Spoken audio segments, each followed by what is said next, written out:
Hey, Curious here. You know, I was thinking about something. I was thinking about, um,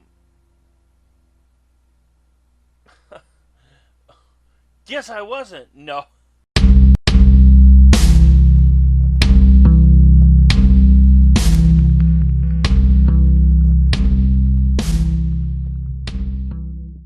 I'm gonna get to this video without screwing it up. You know what I mean? Well, I'll probably screw it up all over the place.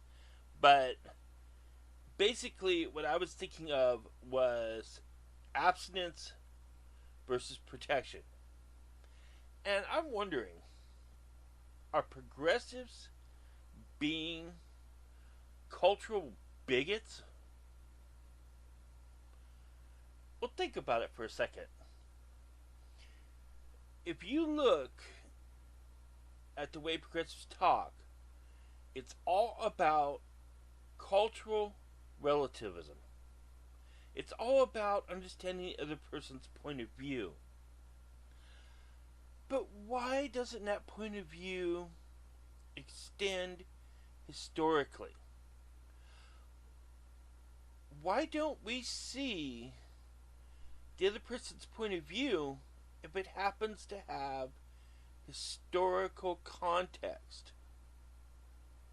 I mean, if it's like it's dependent upon geography. If someone's across the ocean and they have a view that's rooted in the past, and I'm not even going to go into what culture, I can mean any culture. I'm not just picking on Islam, you know. I could say the Hmong and how they have the tradition of kidnapped brides. You know, that's culturally relative, and people don't frown on that. The Irish have travelers. There's a million examples of what we do and we don't frown upon when it comes to cultural relativism. But now, what about abstinence? You always hear Christians talk about faith based abstinence. Well, really? And yet I'm not apologizing for it, but I do kind of understand it because I believe it's one of those things that has historical context. And the historical context is that it made sense to propagate. Because before the advent of nuclear weapons and industrialized societies, it made sense to have manpower. It made sense to have troops for fighting wars, although that never really makes sense when anyone's country could be invaded or conquered even as late as into the early mid 20th century.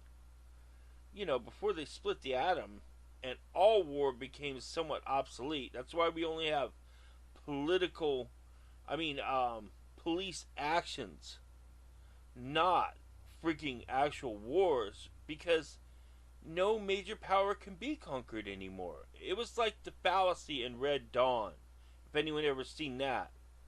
Somehow the Russians invaded, but the the world didn't end up in a nuclear cinder pile. I knew right there, even at 16 or 18 or however old I was when it came out, that was like a thing. But having watched a lot of shows in my youth, like Cosmos, The Day the Universe Changed, and Connections, these kind of science shows, it made me realize that science, while progressing through history, also shaped culture. And in that aspect of that acquired knowledge, it also changed the way we viewed the world. But that world did not change until the advent of atomic weaponry, because it was always a matter of numbers, in one way or the other. Maybe even Vietnam was an extension of that thinking. And even in the world today, where there aren't industrialized nations, but second and third world nation. Well, second world nation meant traditionally meant communist, and then third world. We were the first world, the West. The communists, the Soviets, were the second world, and the third world nations were everyone else. I had always thought it meant that the first world nations were the major superpowers, the second world nations were the industrialized nations, East and West, and the third world nations were the undeveloped countries. This was a mistake I made, and sometimes I catch myself keep referring to it. I believe it's a more apt analogy, especially in this world, and possibly in the way the world could develop. But why do we get all on our high horse about these outdated modems? People want a faith-based belief, but I don't really believe they can truly see the aspect of culture that has been rooted in history with it, and why it's not applicable. Now, I can understand while someone who says, oh, well, we need a faith-based culture because that's the other shoe. You see, they expect abstinence to work because they expect a community that has set community values. And they expect that once you have a child, you pretty much end up, that's who you marry and start a new life with. And start your own family.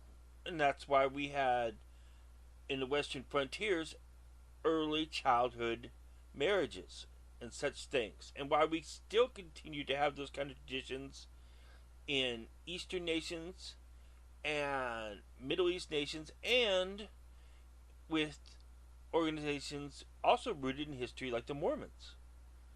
You know, it's about a numbers game. It's the same thing with the Catholics.